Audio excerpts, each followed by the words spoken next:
Welcome to True Fear Diary. These are not just stories, they are whispers of shadows, echoes of the forgotten tales carved into the walls of fear itself. If you're here, don't just listen, experience. Wear your headphones, turn off the lights, darken the room until the walls disappear, until only your heartbeat reminds you that you are not already part of the darkness. Because here, every word, every breath is meant for you, to crawl under your skin, to linger when the story ends. This is not just horror, this is fear, written for your soul. Welcome to the diary. Welcome to your nightmare. The laughter in the walls. The house that whispers. The old Harrington house stood like a forgotten scar on the edge of the town. Its windows were blind, its paint eaten away by decades of storms, and its porch sagged like the mouth of a dying man. Yet for some reason, families always moved in, and for the same reason, they always moved out. They said it was because of the children, not the living kind, the ghost children. Eleanor Blackwood didn't believe in ghosts. A single mother, strong-willed and exhausted, she clutched her 8-year-old son Daniel by the hand as they stood before the house. "Mom," Daniel whispered, his big brown eyes searching hers. It feels wrong." Eleanor squeezed his hand tighter, smiling though her lips trembled. "It's just old, sweetheart. Old houses creak. They groan, but they don't bite." But the moment the front door opened, the house seemed to sigh, like it had been holding its breath, waiting. The first night was quiet, almost too quiet. Daniel lay in his small bed, staring at the ceiling, the moonlight tracing ghostly fingers across the walls. Eleanor, in the next room, fought with boxes and bills until exhaustion claimed her. And then came the laughter, soft, high-pitched, giggles that weren't Daniel's. They drifted from the walls, bouncing in the corners of the room, and Daniel sat upright, his throat clenching with fear. "Mom?" he whispered. The laughter stopped. Then from under his bed came a voice, a child's, almost playful. "Want to play?" By morning, Daniel's eyes were red, his face pale. Eleanor brushed his hair aside as he poked at his untouched cereal.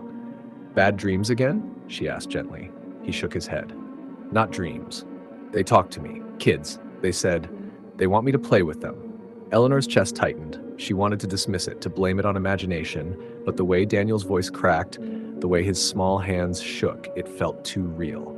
That night, she stayed awake, listening. At first, there was only silence. Then, a faint thud, like small feet running across the upstairs hall. The sound of children chasing one another, giggles bubbling like water in a pot. Her heart hammered. She opened her door, stepping into the hallway, the floor groaning beneath her. "Hello?" she whispered. The laughter stopped, and in that instant, the temperature dropped so low her breath curled in the air like smoke. The following days blurred into unease. Toys that Eleanor never unpacked rolled across the floor. Chalk drawings appeared on the walls, messy stick figures with hollow eyes.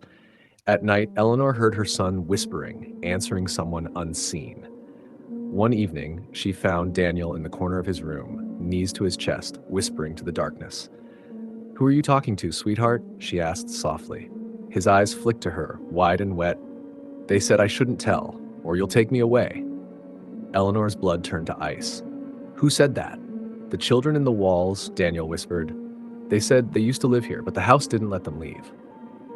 On the fifth night, Eleanor awoke to the sound of her son's laughter. Relief washed over her at first, until she realized it wasn't just his. Voices. Dozens of children. Laughing, singing, whispering. She burst into his room, her heart slamming against her ribs. Daniel wasn't in bed. The closet door stood open. She rushed forward, pulling it wide, only to find darkness deeper than it should have been. Not a closet, a tunnel, cold air wafted from it, carrying the faint echo of children singing an old lullaby. Her voice cracked. "Daniel!" From the blackness, her son's voice floated back, fragile, afraid. "Mom, they want me to stay." And behind his words came the whispers of countless others, soft as falling ash. "Stay with us forever." The next day, Eleanor packed. Her hands shook as she shoved clothes into suitcases, her mind racing. She couldn't stay. She wouldn't lose him to this cursed house. But when she went to find Daniel, he was already waiting by the front door, smiling. "They said I don't have to leave anymore," he said calmly. Eleanor dropped the suitcase. "Who said that?" "The children." His voice was flat, almost rehearsed. "They like me." They said if I stay, you can stay too. They'll take care of us. Eleanor's breath faltered. No, Daniel. They're not real.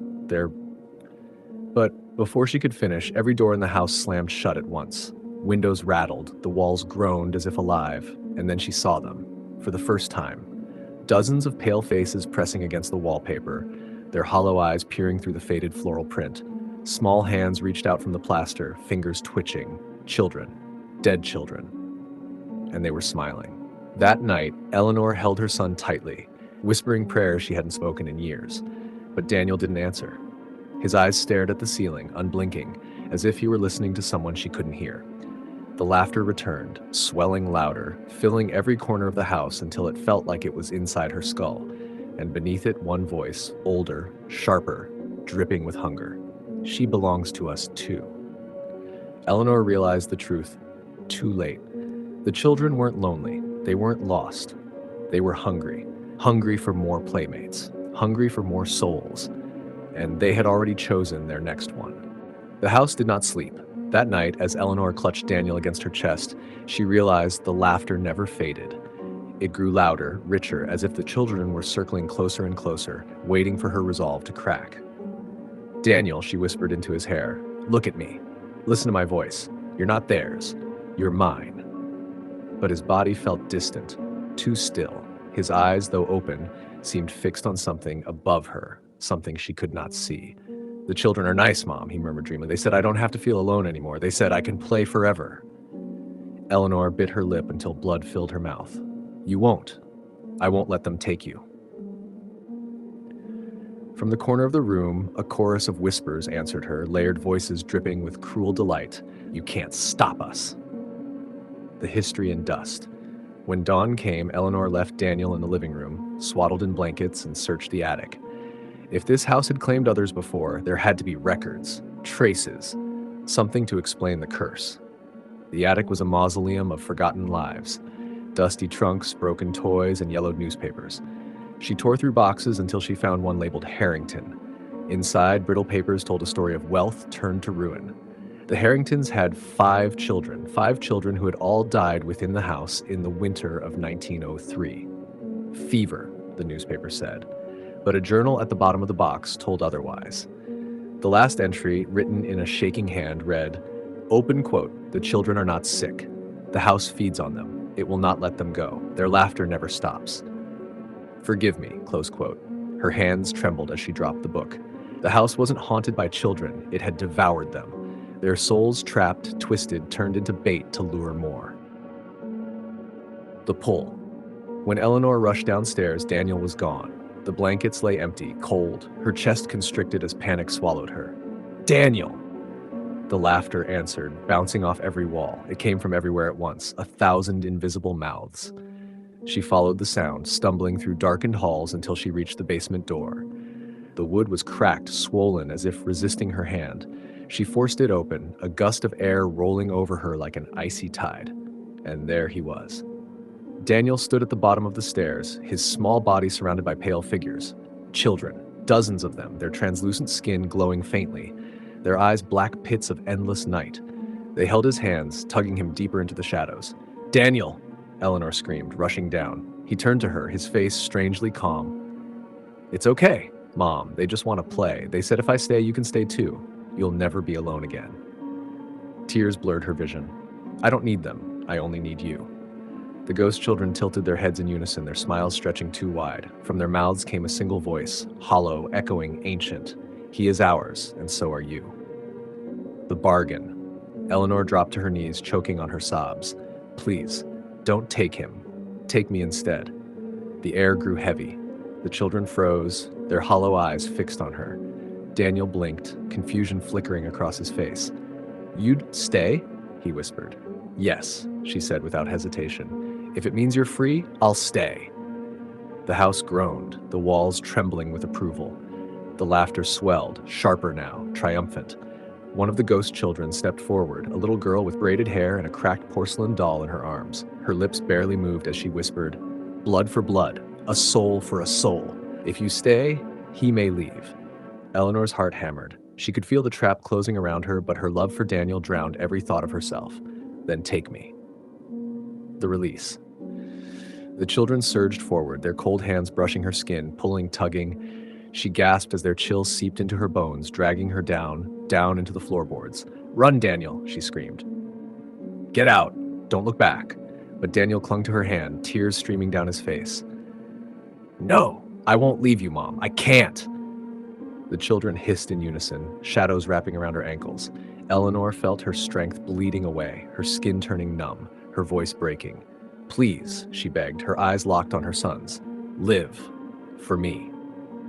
Daniel shook his head violently, but before he could answer, the house itself intervened. A violent gust shoved him backward, up the stairs, slamming the basement door shut. Eleanor screamed his name, once, twice, until the voices of the children drowned hers completely. The empty house. When Daniel awoke, sunlight streamed through the windows. The house was silent, the laughter gone. He ran from room to room, calling out, searching for his mother. But she was nowhere. The house felt hollow, emptied, as if something vital had been ripped from it. On the wall of the living room, however, a new drawing appeared, a chalk sketch of a woman holding her son's hand. The woman's face was smiling, but her eyes were empty voids. Daniel collapsed to the floor, sobbing, clutching the drawing. He understood. The children had taken her. The truth of forever years passed. Daniel grew, but he never returned to the Harrington house. Yet sometimes, when the night was quiet and the air was cold, he swore he could hear laughter. Not just children's laughter, his mother's too. And in his dreams, he would see her standing among the pale children, her hands still outstretched, her lips whispering a lullaby meant only for him. But she never called him closer, never asked him to stay, because she had given herself so he could be free. And though the house had won, though it had devoured another soul, Eleanor Blackwood had broken its game in one way. She had proven that love was stronger than hunger. For a while. Epilogue. The Harrington house still stands, empty, waiting. And when new families walk past, their children sometimes stop, tugging on their parents' hands. "Mom," they whisper, "can you hear them? The kids inside? They're laughing." And if you listen closely, beneath the giggles, you'll hear a woman's voice, soft, gentle, calling for a boy who will never come back. The end.